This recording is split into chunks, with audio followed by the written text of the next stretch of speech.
السلام علیکم ورحمۃ اللہ۔ الحمدللہ والصلاۃ والسلام علی رسول اللہ، اما بعد۔ ایک بہن کا سوال ہے کہ کیا ہم نماز پڑھنے کے بعد صبح کی نماز خاص کر اسی جگہ پہ بیٹھ کر ذکر اذکار کرنے چاہیے، یا پھر ہم نماز پڑھنے کے بعد کسی کام کے لیے اٹھ جائیں اور چلتے پھرتے جو ہے وہ ذکر اذکار کر لیں۔ اور دوسرا سوال یہ ہے کہ کیا دعا کرتے ہوئے یا ذکر اذکار کرتے ہوئے دو زانوں ہو کر بیٹھنا ہے، یا آلتی پالتی کر کے، یا کسی بھی صورت میں بیٹھ سکتے ہیں۔ سب سے پہلی بات یہ ہے کہ آپ صلی اللہ علیہ وسلم نے فرمایا کہ جو شخص نماز پڑھتا ہے اور پھر نماز پڑھنے کے بعد اپنی جگہ پہ جہاں اس نے نماز پڑھی ہے بیٹھا رہتا ہے، ذکر اذکار کرتا ہے، یا دعا پڑھ رہا ہے، یا اللہ سے دعا کر رہا ہے، یا قرآن کی تلاوت کر رہا ہے، جو بھی نماز کے بعد وہ کر رہا ہے اپنی جگہ پہ بیٹھ کر، جب تک وہ اپنی جگہ نہیں چھوڑتا یا پھر اس کو حدث نہیں ہوتا، مطلب اس کا وضو نہیں ٹوٹتا، تو تب تک فرشتے اس کے لیے دعا کرتے رہتے ہیں، اللہم اغفر لہ ورحمہ، اے اللہ اس پہ رحم فرما اور اسے بخش دے۔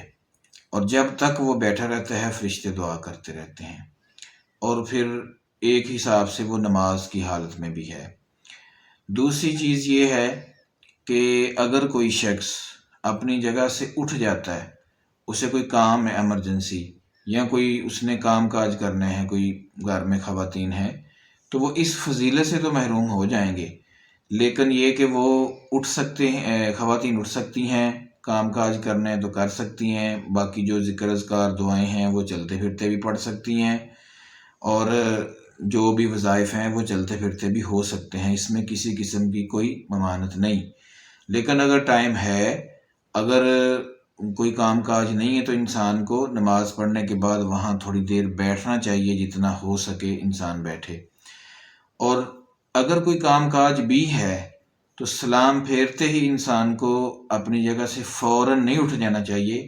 کم از کم وہ چند اذکار جو آپ صلی اللہ علیہ وسلم نماز کے بعد کرتے تھے وہ اس کو کر لینے چاہیے۔ دوسرا جو مسئلہ تھا کہ کیا اذکار کرتے ہوئے، دعا کرتے ہوئے دو زانوں ہو کر بیٹھنا ہے تشہد کی صورت میں، یا پھر کسی بھی حالت میں بیٹھ سکتے ہیں، تو جب تشہد میں بیٹھنا ہے تب تو وہی طریقہ اپنانا ہے جو آپ صلی اللہ علیہ وسلم نے بتایا ہے، کہ آپ جب سلام پھیر دیا ہے تو پھر وہ حالت انسان پہ لازم نہیں رہی جس حالت میں وہ تشہد میں بیٹھا تھا، پھر وہ کسی بھی صورت میں بیٹھ سکتا ہے، دو زانوں ہو کر بیٹھ جائے، آلتی پالتی کر کے بیٹھ جائیں، جیسے وہ ایزی فیل کر رہا ہے ویسے بیٹھ سکتا ہے۔ لیکن اصل فضیلت اور مقام یہ ہے کہ وہ اپنی نماز والی جگہ پہ بیٹھا ہے